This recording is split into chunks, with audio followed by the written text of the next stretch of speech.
बिस्मिल्लाहिर्रहमानिर्रहीम। अस्सलाम वालेकुम नाज़रीन, आप यूट्यूब चैनल देख रहे हैं। मैं इमरान ख़ान हूँ। सबसे पहले सुहेल अफरीदी साहब का स्टेटमेंट। सुहेल अफरीदी साहब ने ख़िताब किया तलबात के साथ और तालिबात वहाँ पे मौजूद थी पेशावर यूनिवर्सिटी में। और जब उन्होंने इय्याका नअबुदु व इय्याका नस्तईन से आगाज़ किया ये कुरान पाक की आयत पढ़ के, तो तालिबात ने पूरे जुनून के साथ इसका जवाब दिया। अल्लाह रब्बुल इज़्ज़त का कलाम है, लेकिन इमरान खान साहब अपनी तकरीर इन दो आयात से शुरू करते थे हमेशा, इय्याका नअबुदु व इय्याका नस्तईन। तो या अल्लाह हम तेरे से मदद मांगते हैं, तेरी इबादत करते हैं और तुझी से मदद मांगते हैं। तो उसके ऊपर जो रिस्पॉन्स किया तालिबात ने, वो फिर सबको पता है कि अब इमरान खान साहब कहाँ खड़े हैं। फिर इस पे जो है वो सुहेल अफरीदी साहब ने बात भी की, और ये चंद चीज़ें हैं जो मैं आपके सामने रख देता हूँ जो सुहेल अफरीदी साहब ने जवाब दिया। इसमें DGISPR को भी। अच्छा जी, एक तो उन्होंने कहा वीसी साहबा आपने अंग्रेज़ी में तकरीर की जो मुझे बिल्कुल अच्छी नहीं लगी। मैंने तमाम यूनिवर्सिटीज़ को हदायत की है कि हमारी कौमी ज़बान उर्दू है और तमाम तकरीरें उर्दू में होंगी। मैं ये दूसरी मरतबा कह रहा हूँ, अब तीसरी बार मुझे गुस्सा आएगा। सुहेल अफरीदी साहब ने कह दिया, तो हमारी कौमी ज़बान उर्दू है और तमाम तकारीर उर्दू में होंगी। अच्छा, इसके बाद उन्होंने कहा जी सोशल मीडिया पर एक बंदा कह रहा है कि क्या हम KPK की बच्चियों को गारों में भेज दें। तो ये आप लोगों का ख्वाब तो हो सकता है, लेकिन इन बच्चियों का भाई ये नहीं होने देगा।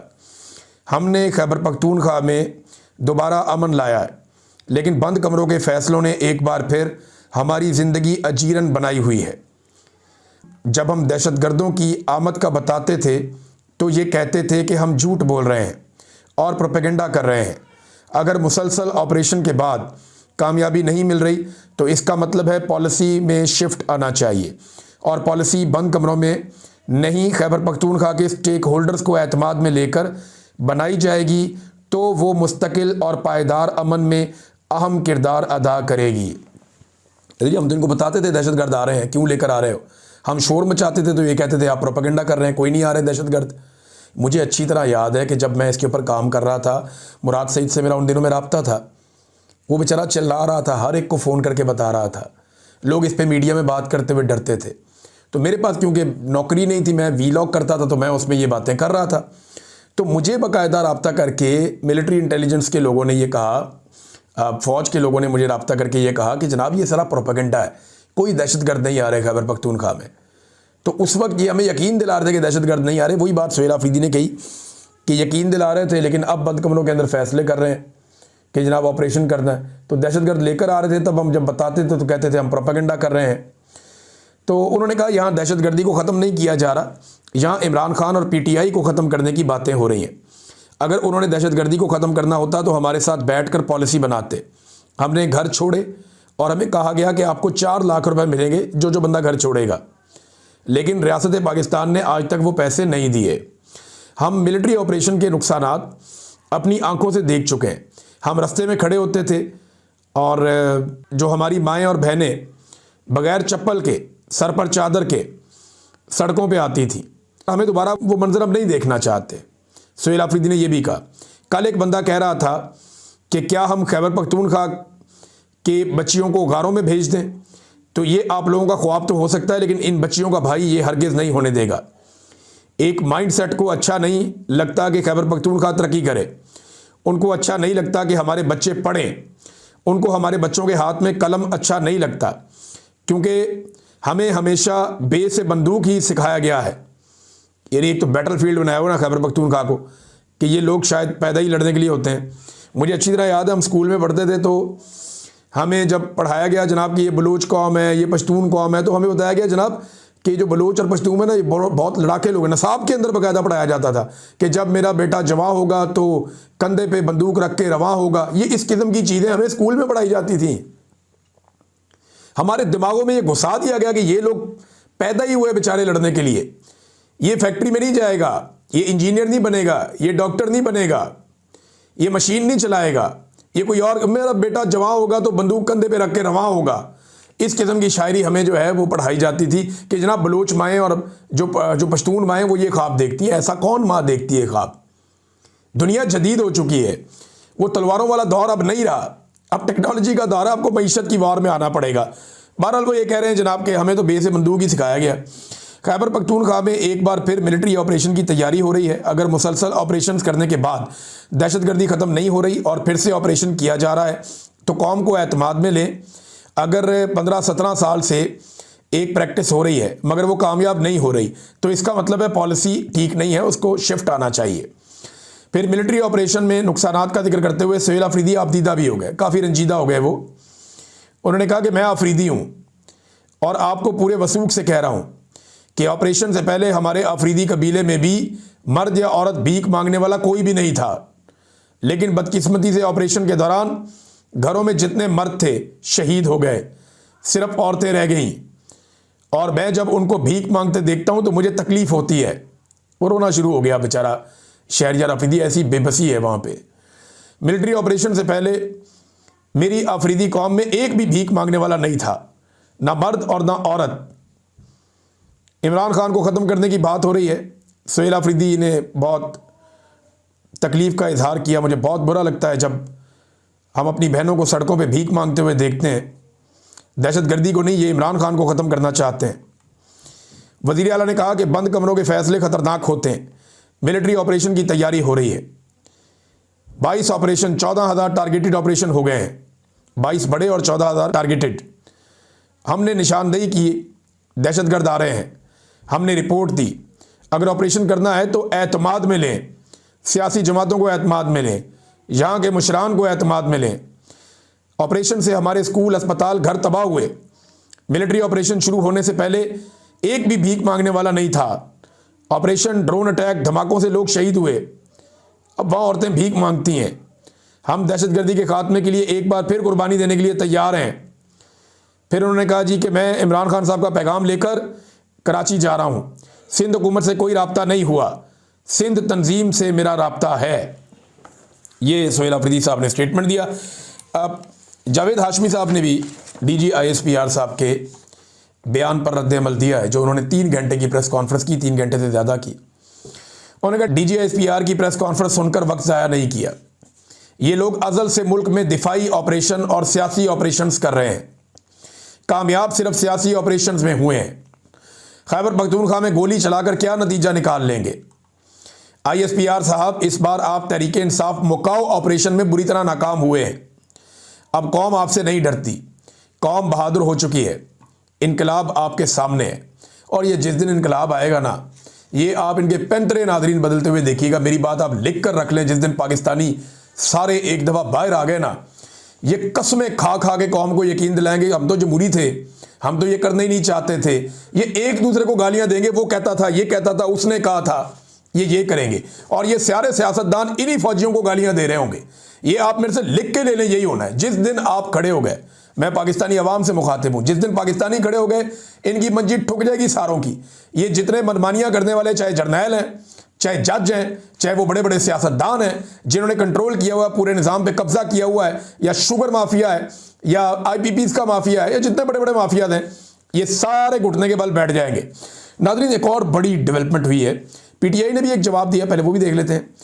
उन्होंने कहा जी, रजीम चेंज, वजीराबाद कातलाना हमला, 200 मुकदमात, 9 मई false flag operation, crackdown, military हरासत, फॉरेन फंडिंग, मैंडेट चोरी, सानिया 26 नवंबर, फितना के फतवे, भारतीय लॉबी, 26वीं तरमीम, 27वीं तरमीम, ताहयात इस्तिस्ना, जबरी गुमशुदगियाँ, इन सारी चीज़ों के बाद भी अगर आपका बयानिया कोई ख़रीदने को तैयार नहीं है ना, तो नस्ल नौ आपसे बदजन हो चुकी है। यानी नौजवान अब आपसे बदजन हो चुके हैं।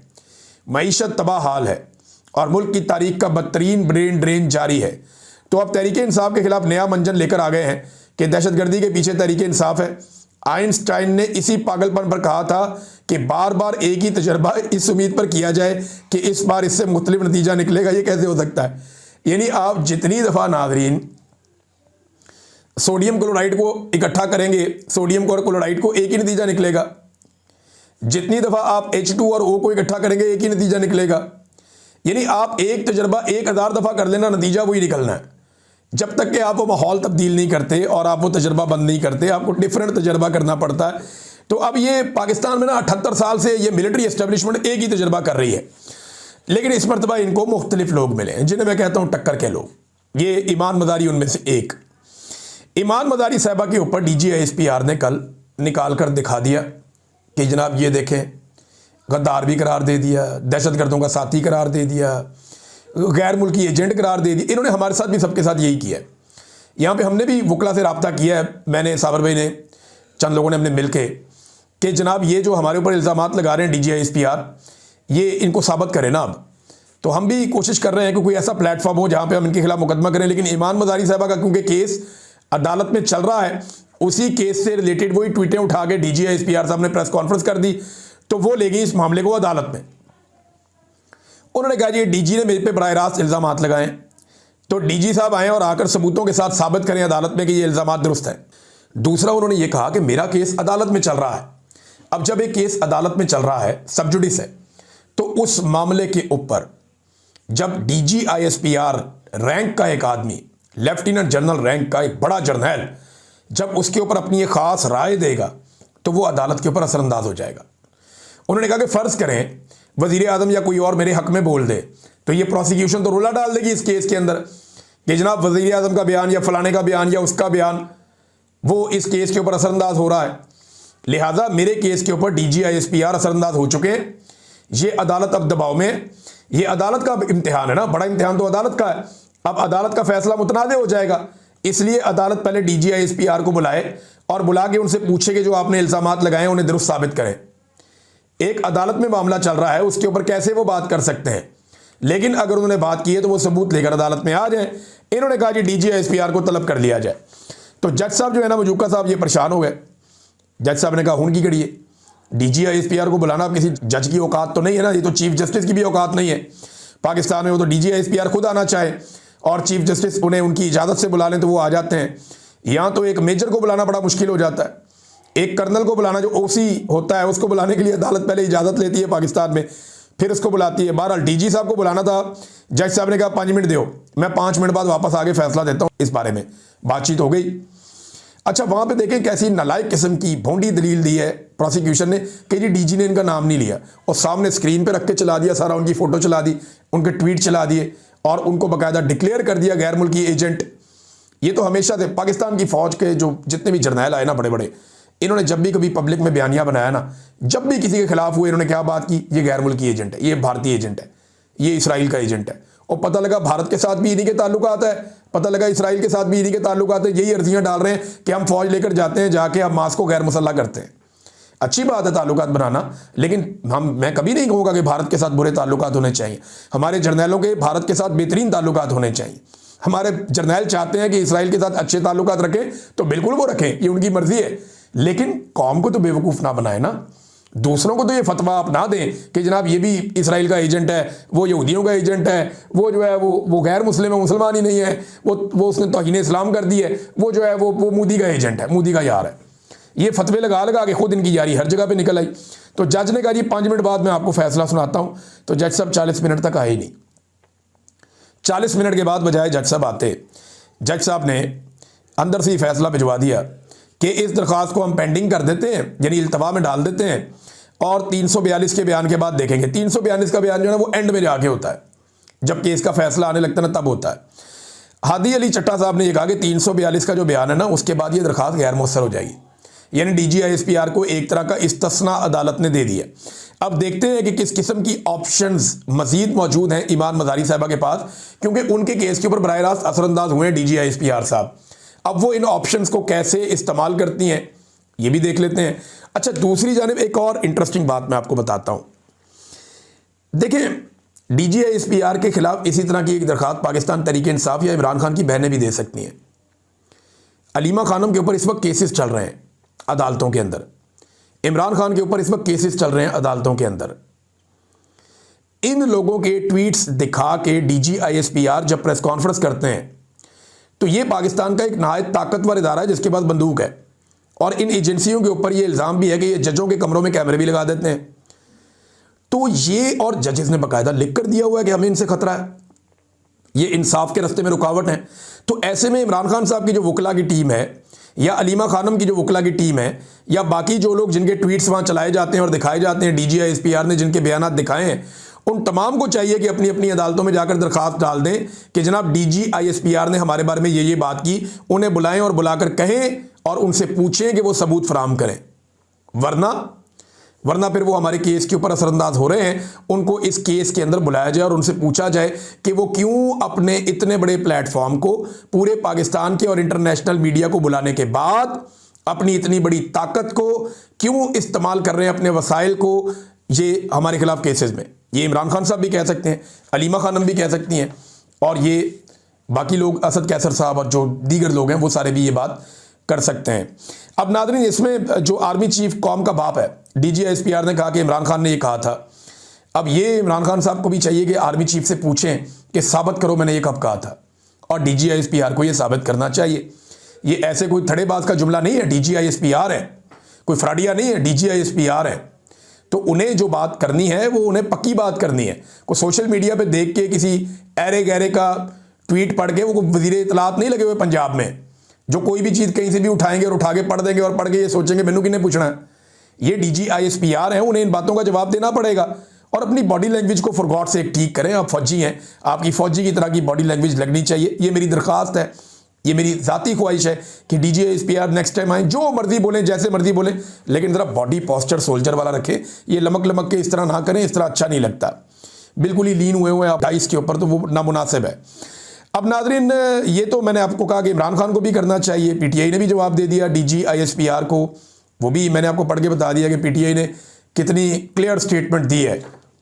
नाज़रीन, अमेरिका में एक डेवलपमेंट हुई, ये बड़ी इंटरेस्टिंग डेवलपमेंट है। अमेरिका में आपको याद है कि 2021 में कैपिटल हिल का एक वाकया हुआ था। कैपिटल हिल पे हमला हुआ था जब डोनाल्ड ट्रंप को इलेक्शन हरा दिया गया था, या डोनाल्ड ट्रंप इलेक्शन हार गया था। तो उसके बाद लोगों ने बड़े पैमाने पे एहतजाज किया था और वहाँ पे कैपिटल हिल के ऊपर एक अटैक हो गया था। तो जनाब वहाँ पे अब इस केस का फैसला हो गया, और पाकिस्तान में भी यही होना है एग्जैक्टली 9 मई का।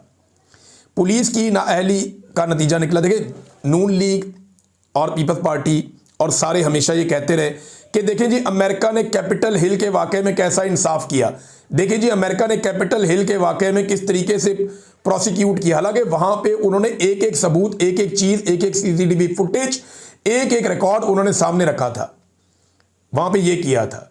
लेकिन इसके बावजूद वहाँ पे क्या फैसला आया मैं आपको बताता हूँ। लेकिन यहाँ पाकिस्तान में कोई चीज़ भी नहीं है, टके की इन्वेस्टिगेशन नहीं हुई और 9 मई उठा के पूरा का पूरा PTI पे डाल दिया। अब यहाँ पे पुलिस कहाँ गायब थी, आज तक किसी ने नहीं बताया। यहाँ पे फौज कहाँ गायब थी, आज तक किसी ने नहीं बताया। यहाँ पे CCTV फुटेज कहाँ गई, आज तक किसी ने नहीं बताया। कोर कमांडर हाउस की सिक्योरिटी कहाँ गई, आज तक किसी ने नहीं बताया। तो अमेरिका का 9 मई कैपिटल हिल पे हमला था, वो कह रहे हैं जी पुलिस की नाअहली है। व्हाइट हाउस के मुताबिक मुजाहिरीन पुरअमन थे। 6 जनवरी 2021 को गिरफ्तार अफराद के साथ नाइंसाफ़ी हुई है। मुजाहिरीन को सियासी बुनियादों पर निशाना बनाया गया है। सिक्योरिटी इंतजामात में कोताही बरती गई है। पुलिस मुजाहिरीन को रोकने में नाकाम हुई है।